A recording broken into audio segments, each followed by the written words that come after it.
जय Shri Ram to all. मैं आचार्य विनय आज से शुरू होने वाले हमारे नाड़ी सूत्र सीरीज में आप सभी का स्वागत करता हूं। और इस सीरीज में हम लोग आने वाले 30 दिन में लगातार डेली 5 सूत्रों पे विवेचना करेंगे। नाड़ी सूत्र पे विवेचना करेंगे। नाड़ी सूत्र या नाड़ी ज्योतिष जो है वो ग्रहों के कारक पे या ग्रहों के सिग्निफिकेशन पर आधारित एक विधा है जो प्रिडिक्शंस में थोड़ा सा हमें आसानी देती है। जब ग्रहों की आपसी संबंध को हम समझते हैं या ग्रहों के आपसी रिलेशंस को हम समझते हैं तो उससे हमारा प्रिडिक्शंस करना या हमारी भविष्यवाणी करना आसान हो जाता है। ग्रहों के आपसी संबंध के बेस पर ये प्रिडिक्शंस की जाती है। तो आज का जो है दिन है, आज हम अपने इस सीरीज के डे 1 पे हैं। पहला पहला दिन है हमारा। और इस आज से हम लोग पांच पांच सूत्र पर डे कवर करेंगे और आने वाले 30 दिनों तक हम लोग लगभग 150 सूत्र पढ़ने वाले हैं। तो ये एक पूरा महीना जो है बहुत अच्छा आपका जाने वाला है। इस पूरे महीने में आपको डेली नए नए सूत्र मिलने वाले हैं।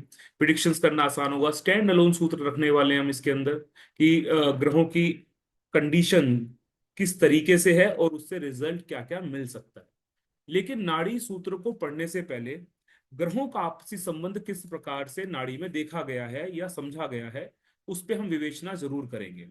और इस विवेचना को शुरू करने से पहले, इस डिस्कशन को शुरू करने से पहले मैं आपको ग्रहों के रिलेशंस कैसे देखने हैं वो जरूर समझा देता हूं, ताकि आगे जब भी हम कोई भी सूत्र डिस्कस करें तो वो सूत्र आपको आसानी से समझ में आ जाए।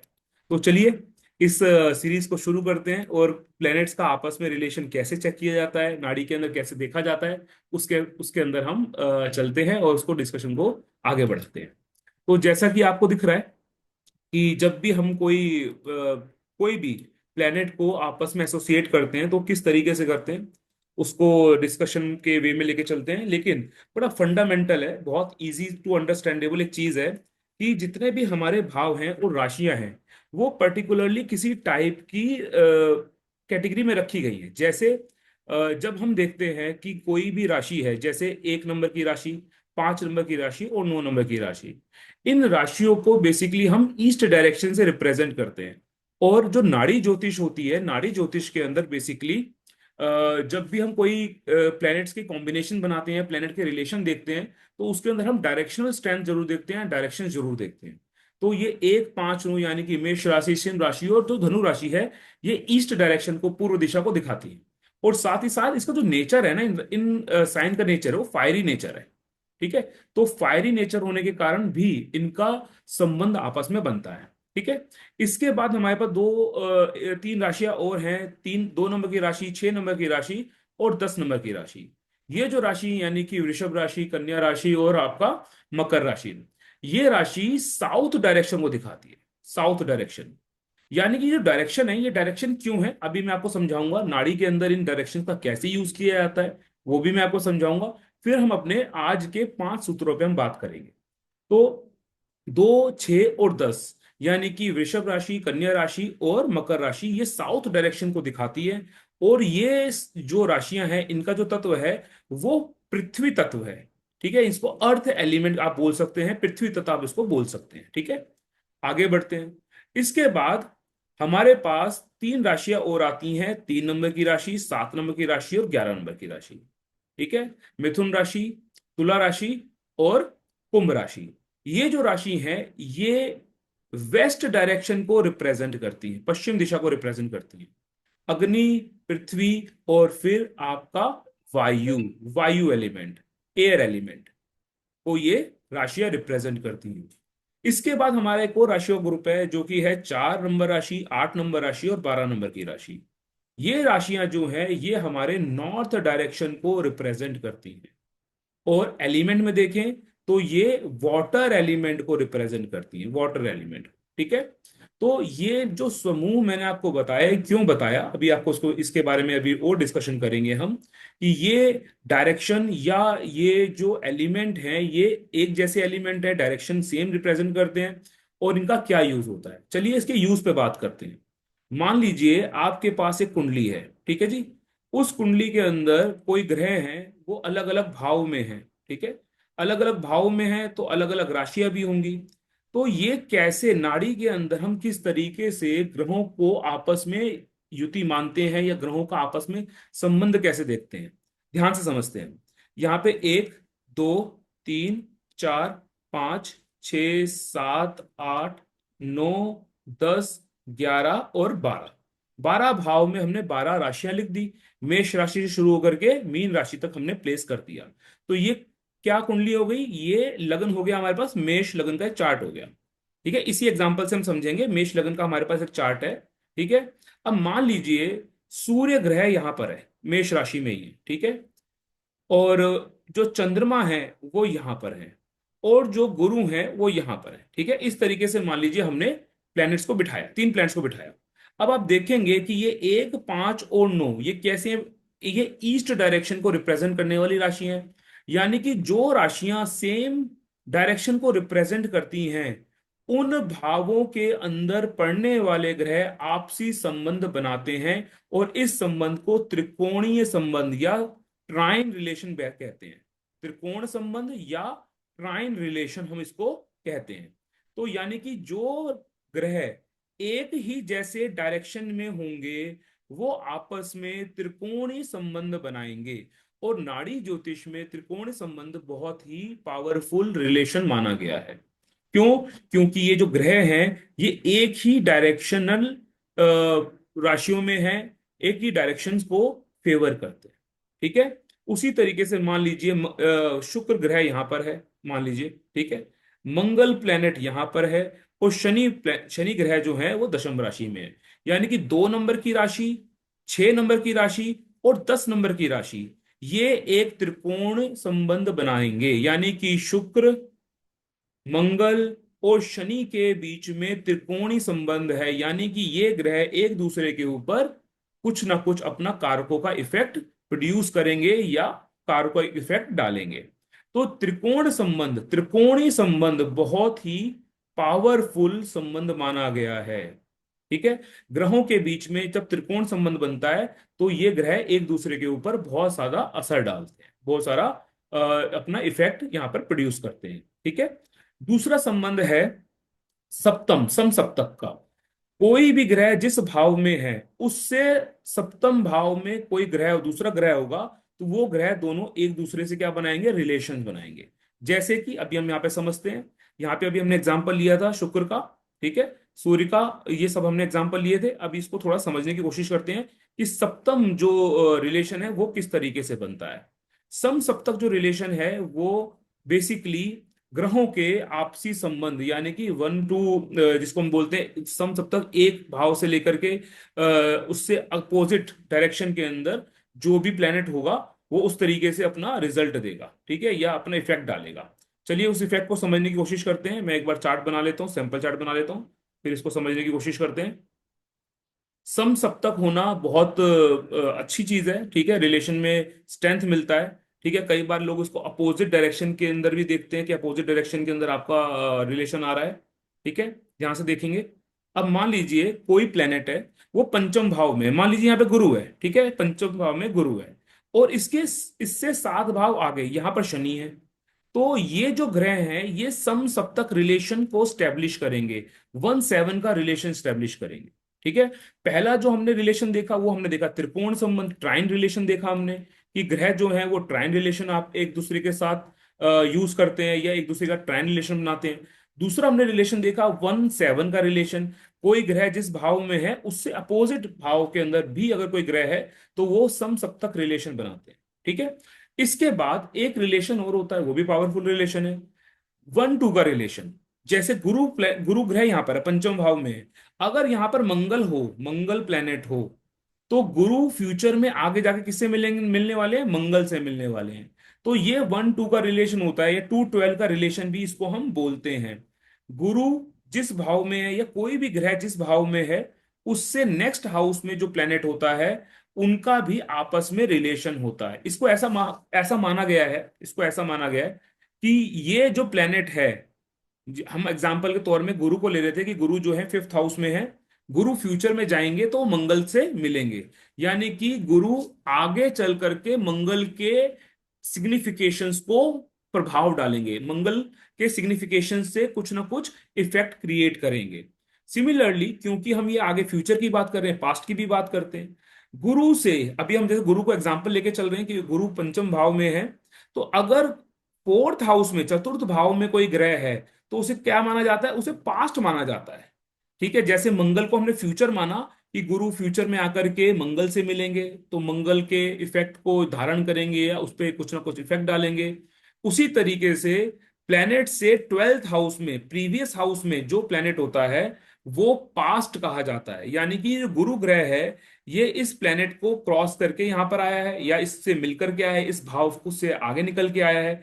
यानी कि ये जो रिलेशन है 212 का रिलेशन, यानी कि जो भी हमारा कारक प्लेनेट है, जिस प्लेनेट की हम बात कर रहे हैं, जिस प्लेनेट को हम रीड कर रहे हैं, समझने की कोशिश कर रहे हैं, उस प्लेनेट से नेक्स्ट हाउस और उस प्लेनेट से प्रीवियस हाउस का इफेक्ट प्लेनेट के ऊपर, करंट प्लेनेट के ऊपर पड़ता है। जैसे हम गुरु की बात कर रहे थे, तो फ्यूचर में गुरु मंगल को मिलेंगे और पास्ट में वो बुध से मिलकर के आए हैं। ठीक है, ये भी एक बहुत इंपॉर्टेंट रिलेशन होता है, इससे भी हम इवेंट्स को गैदर करते हैं, समझने की कोशिश करते हैं। आई होप आप लोगों को नाड़ी के अंदर लगने वाले जो रिलेशंस हैं वो आसानी से समझ में आ गए होंगे। मैं फिर से रिपीट कर देता हूं, नाड़ी ज्योतिष के अंदर बेसिकली हम लोग त्रिकोणीय संबंध पे बहुत ज्यादा इफेक्ट डालते हैं, बहुत ज्यादा उसको समझने की कोशिश करते हैं, क्योंकि ये बहुत स्ट्रांग रिलेशंस को दिखाता है। उसके बाद समसप्तक का एक रिलेशन होता है, उसके बाद 212 के रिलेशंस आते हैं। 212 के रिलेशन में बेसिकली क्या चीज आती है? 212 के रिलेशन के अंदर बेसिकली हम लोग पास्ट और फ्यूचर की बात करते हैं, पास्ट और फ्यूचर को समझने की कोशिश करते हैं कि ग्रह जो है पास्ट में कैसा रिलेशन या कैसा इफेक्ट लेकर के आए हैं, क्या सिग्निफिकेशंस पार करके आए हैं, कौन से भाव को पार करके आए हैं, कौन सी राशि को क्रॉस करके आए हैं, और फ्यूचर में ये प्लेनेट किस ग्रह की तरफ बढ़ रहा है। ये सब रिलेशंस नाड़ी ज्योतिष में बहुत इंपॉर्टेंट है। क्यों इंपॉर्टेंट है? क्योंकि नाड़ी ज्योतिष के अंदर सिग्निफिकेशंस पे काम होता है। ठीक है, ग्रहों के कारकत्वों पे काम होता है। ग्रहों के कारकत्वों को समझ करके हम अपनी प्रिडिक्शंस को सामने वाले के लिए रखते हैं। ठीक है, तो अभी तक हमने ये समझा कि किस तरीके से हम लोग बेसिकली प्लैनेट्स के रिलेशंस के अंदर बढ़ गए हैं, कैसे हमने रिलेशंस देख लिए हैं। त्रिकोण संबंध, समसप्तक, फिर से रिवाइज करा देता हूँ, त्रिकोण संबंध, समसप्तक, 212 का रिलेशन, ये रिलेशंस बहुत स्ट्रॉन्ग रिलेशंस होते हैं। ठीक है, तो लेटस क्या नाम है, आगे बढ़ते हैं। ठीक है, आगे बढ़ने के साथ अब हमने अपने सूत्रों की तरफ बढ़ते हैं। जैसा कि हमने स्टार्टिंग में ही बोला था कि हम एक दिन में 5 सूत्र कवर करेंगे। ठीक है, तो मैं एक बहुत ही इंपॉर्टेंट सूत्र आपके साथ कवर करने जा रहा हूं। ये सूत्र क्या है? ये सूत्र है कि गुरु और सूर्य का सूत्र, गुरु और सूर्य का प्लेसमेंट। अब होता क्या है, नाड़ी ज्योतिष में किसी भी जीव को, किसी भी व्यक्ति को बेसिकली क्या माना जाता है? गुरु माना जाता है। ठीक है, गुरु से यानी कि जो हमारे जुपिटर प्लेनेट हैं, जुपिटर को हम जीव कहते हैं। ठीक है, ये समझना की बात है, मैं आपको बीच बीच में सब चीज समझाता रहूंगा।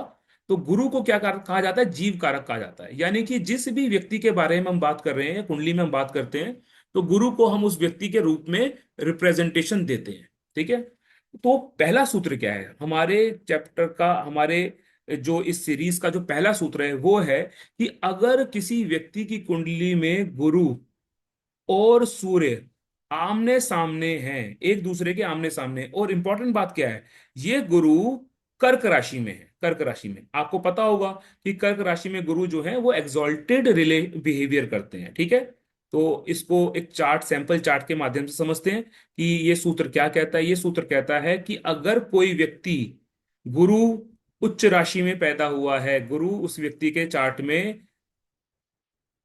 4 नंबर की राशि में है, ठीक है, मान लीजिए यहाँ पे 4 नंबर की राशि मैंने बना दी, यहाँ पे मैंने गुरु को प्लेस कर दिया। ठीक है, और अगर गुरु के सामने 10 नंबर की राशि में सूर्य है, तो सूत्र क्या कहता है? सूत्र कहता है कि ये व्यक्ति के जन्म के बाद इस व्यक्ति के फैमिली का अच्छा समय शुरू हो जाएगा, इस व्यक्ति के पिता का भाग्योदय होगा, पिता के जीवन में उन्नति बढ़ जाएगी।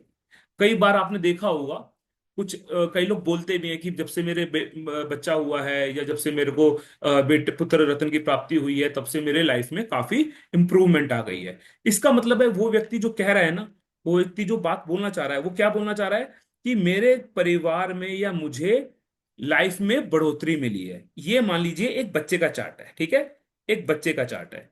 इस बच्चे के चार्ट में ये कॉम्बिनेशन बना हुआ है, गुरु कर्क राशि में है और सूर्य जो है वो मकर राशि में है। तो गुरु जैसे जीव को दिखा रहा है, सूर्य पिता को रिप्रेजेंट करता है। नाड़ी ज्योतिष में सूर्य को पिता माना गया है, नाड़ी ज्योतिष में सूर्य को फैमिली माना गया है। ठीक है, जैसा कि हमने देखा था रिलेशनशिप्स होते हैं।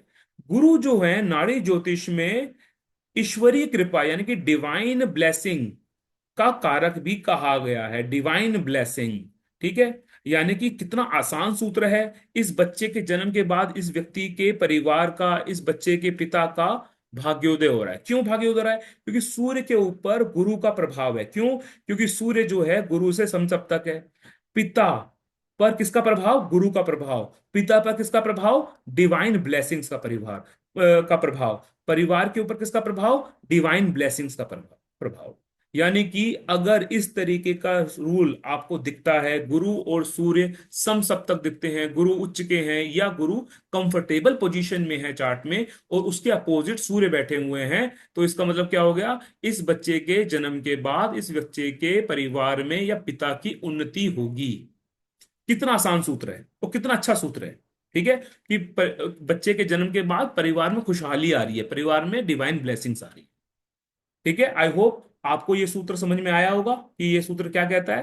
ठीक है, गुरु जीव है, गुरु जो है डिवाइन ब्लेसिंग्स हैं, और इस बच्चे के जन्म के बाद इस बच्चे के परिवार में क्या है? ब्लेसिंग्स आ रही हैं, ईश्वरीय कृपा मिल रही है। ठीक है, चलिए फिर से एक और सूत्र पढ़ते हैं, हमारे सूत्र नंबर 2 को पढ़ते हैं कि नाड़ी ज्योतिष का एक और सूत्र बहुत अच्छा सूत्र है। वो सूत्र क्या है कि कोई व्यक्ति गुस्सा क्यों करता है?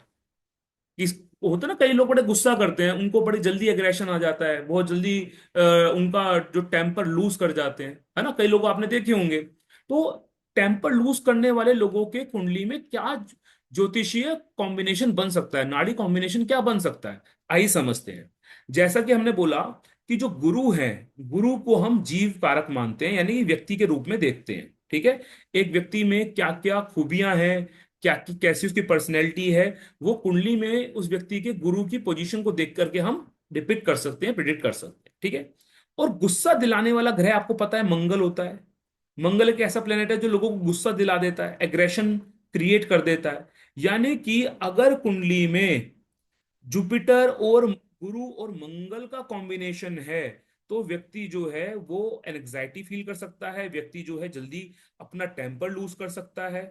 ठीक है, उसको जल्दी गुस्सा आएगा, उसके अंदर लीडरशिप क्वालिटीज भी डेवलप करेंगी, क्योंकि मंगल लीडरशिप क्वालिटीज को भी रिप्रेजेंट करता है। तो हमने एक चार्ट बना लिया। ठीक है, समझते हैं कैसे। मान लीजिए कुंडली में गुरु कहाँ है? यहां पर है। ठीक है, और हमने कैसे रिलेशन देखे थे? हमने देखे थे ट्राइन रिलेशन, हमने देखा था 1-7 रिलेशन, हमने देखा था 2-12 रिलेशन। ठीक है, इसमें ट्राइन और 1-7 रिलेशन की हम बात करेंगे। तो अगर कुंडली में मान लीजिए जिस भाव में गुरु है उसी भाव में मंगल बैठ जाए, उसके त्रिकोण में मंगल बैठ जाए, उसके समसप्तक मंगल बैठ जाए, यानी कि कुंडली में क्या हुआ? गुरु और मंगल का बन गया कॉम्बिनेशन। तो ऐसा कॉम्बिनेशन रखने वाला व्यक्ति गुस्सा कर सकता है, रिवेंजफुल हो सकता है। ठीक है, बदला लेने वाला हो सकता है। अब क्यों ऐसा क्यों है? क्योंकि गुरु क्या है? जीव है। जीव पे किसका इफेक्ट आ रहा है? जीव पर आ रहा है मंगल का इफेक्ट। मंगल के कारक तत्व क्या होते हैं? मंगल का कारक तत्व गुस्सा होता है, मंगल का कारक तत्व लीडरशिप होता है, मंगल के कारक तत्व में रक्त आता है, मंगल के कारक तत्व में भूमि आती है। ठीक है, यानी कि करेक्टरिस्टिक्स वाइज अगर हम देखें तो ये व्यक्ति लीडरशिप क्वालिटी रखने वाला व्यक्ति होगा या गुस्सा करने वाला व्यक्ति हो सकता है। ठीक है, तो ये क्या हुआ? ये हमने एक और नाड़ी सूत्र देखा कि जब कुंडली में किसी तरीके से गुरु और मंगल का कॉम्बिनेशन बनता है, तो व्यक्ति लीडरशिप क्वालिटीज के साथ साथ गुस्सा रखने वाला व्यक्ति भी हो सकता है। ठीक है, आई होप ये पॉइंट आपको समझ में आ गया होगा। चलिए, ये अब हम अपने तीसरे नाड़ी रूल की तरफ बढ़ते हैं। ये तीसरा जो नाड़ी रूल है, ये बेसिकली क्या बताता है कि पास्ट का रिलेशन, 12th हाउस का रिलेशन गुरु के साथ। ठीक है, इसको समझते हैं कि व्यक्ति के जन्म के समय ही कोई ब्लेम लगना या ब्लेमिश रिलेशन होना या ब्लेमिश कुछ पॉइंट होना। जैसे बोलते हैं ना, कई बार लोगों के चार्ट में या लोग ऐसा बोलते हैं कि जब से ये बच्चा जन्म लिया है तब से परिवार में उन्नति हो रही थी, या अवनति हो रही थी। तो उन्नति वाला जो कंसेप्ट था, उन्नति वाला जो पॉइंट था, वो तो हमने समझ लिया कि उन्नति वाला पॉइंट क्या था, गुरु और सूर्य का कॉम्बिनेशन। ठीक है। तो अब हम समझेंगे कि कोई इशू है, ठीक है, या ब्लेमिश रिलेशन हो, ठीक है, कोई किसी तरीके का पॉइंट ऐसा होना जिससे बोले कि भाई खराब पॉइंट होना, खराब बातें होना, परिवार के अंदर कुछ इश्यूज होना, तो वो देखेंगे भाई क्या इशू है। या कुछ स्किन एलर्जीज हो।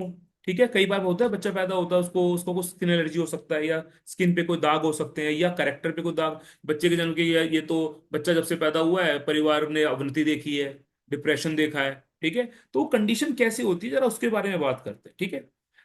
क्योंकि हम बात कर रहे हैं जीव की, और जीव रिप्रेजेंट होता है गुरु से। ठीक है। तो अगर कुंडली में, अगर आप किसी कुंडली में गुरु से 12वें भाव में शुक्र और बुध देखें, क्या मैं बोल रहा हूं, अगर आप कुंडली में गुरु से 12th हाउस में शुक्र और बुध की कंडीशन देखें, इसका मतलब जन्म के समय से ही इस बच्चे पे कुछ ब्लेमिश इफेक्ट है।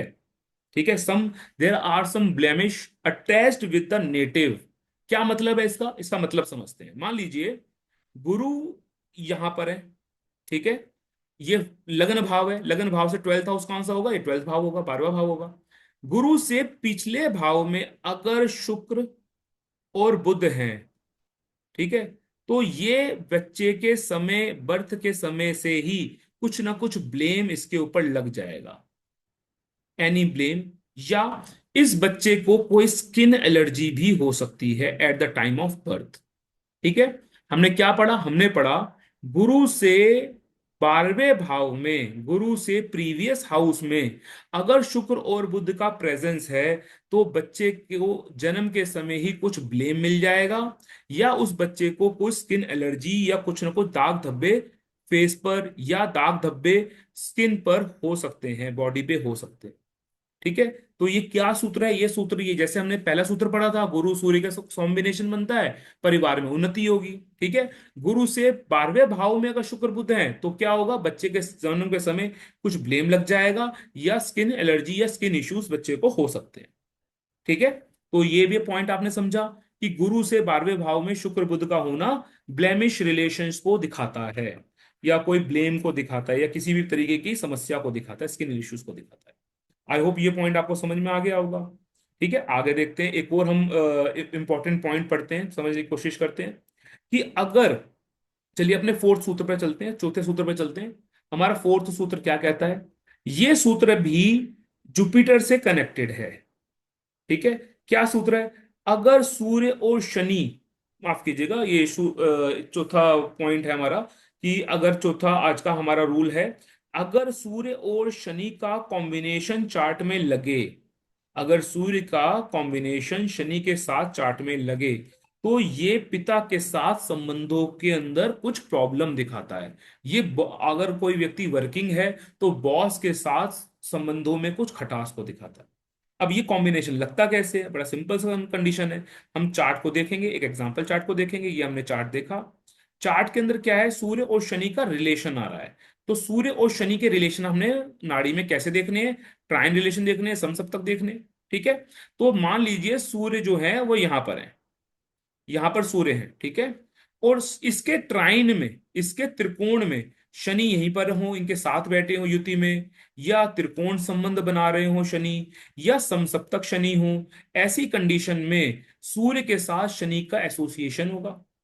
और ऐसी कंडीशन में क्योंकि सूर्य जो है वो फैमिली है, पिता है, फैमिली और पिता को दिखाते हैं। ठीक है। और शनि जो है वो कुछ दूरी को दिखाते हैं, दूरी को, ड्राइनेस को दिखाते हैं, इमोशनल ड्राइनेस को दिखाते हैं, व्यवसाय को दिखाते हैं। ठीक है। तो ये शनि के कारकत्व हैं, बेसिक कारकत्व हैं। ठीक है।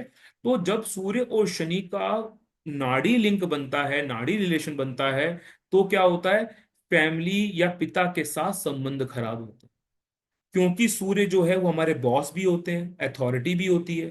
ठीक है, अथॉरिटी भी होती है सूर्य, गवर्नमेंट भी होता है सूर्य। तो सूर्य और शनि के ट्राइनल रिलेशन की वजह से, या समसप्तक रिलेशन से की वजह से, पिता और पुत्र के बीच में कुछ ना कुछ दूरी बनी रहती है। ठीक है, और ये दूरी लाइफ टाइम बनी रहती है। सिमिलरली बॉस के साथ भी आपके संबंध खराब हो सकते हैं। इसका एक प्रभाव और होता है, जैसे जैसे व्यक्ति अपने जीवन में राइज करता है, वैसे वैसे उसके शत्रु भी बढ़ते हैं। ये भी इसी सूत्र का एक और पहलू है, एक और समझने का तरीका है। ठीक है, लेकिन हम चौथा नंबर सूत्र पढ़ रहे हैं। उस सूत्र में हमने क्या पढ़ा कि अगर कुंडली में सूर्य और शनि का कॉम्बिनेशन है, तो आपका चार्ट में, आपके चार्ट के अंदर पिता और पुत्र के बीच में समस्या हो सकती है, दिख सकती है। ठीक है, तो चलिए अपने पांचवें सूत्र की तरफ बढ़ते हैं। ये सूत्र क्या कहता है कि अगर गुरु से पिछले भाव में यानी कि 12वें भाव में मंगल और शनि जैसे ग्रह हैं, तो क्या होगा, इस व्यक्ति के कोई भाई बहन नहीं होंगे। बड़ा प्लंट सा सूत्र है। क्या सूत्र है? अगर गुरु से ट्वेल्थ हाउस में, मान लीजिए यहां पे गुरु है और इससे ट्वेल्थ हाउस में मंगल और शनि प्रेजेंट हैं, बैठे हुए हैं, तो इस व्यक्ति के भाई बहन, बड़े भाई बहन या छोटे भाई बहन नहीं होते। ऐसी कंडीशन काफी स्ट्रांग बन जाती है। मंगल को नाड़ी ज्योतिष में छोटा भाई और शनि को नाड़ी ज्योतिष में बड़ा भाई माना गया है, कहा गया है।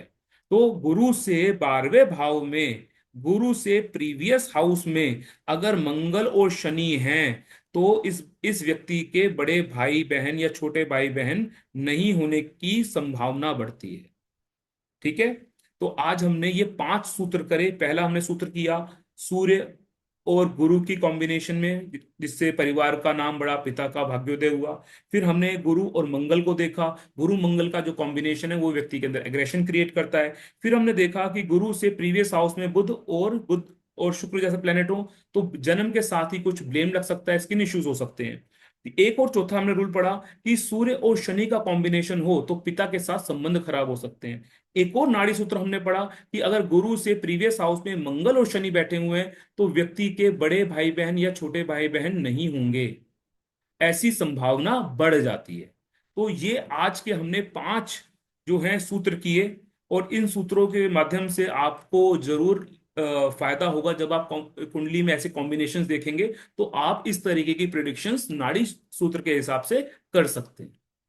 आई होप आपको ये आज का जो सेशन है वो इंफॉर्मेटिव लगा होगा, और आगे आने वाले 30 दिनों के अंदर हम लोग डेली 5-5 सूत्र पढ़ने वाले हैं। तो आई होप आप ये सीरीज ज्वाइन करेंगे और डेली अपना ज्ञान वर्धन करें। आपका दिन मंगलमय हो, ऐसी कामना के साथ, जय श्री राम।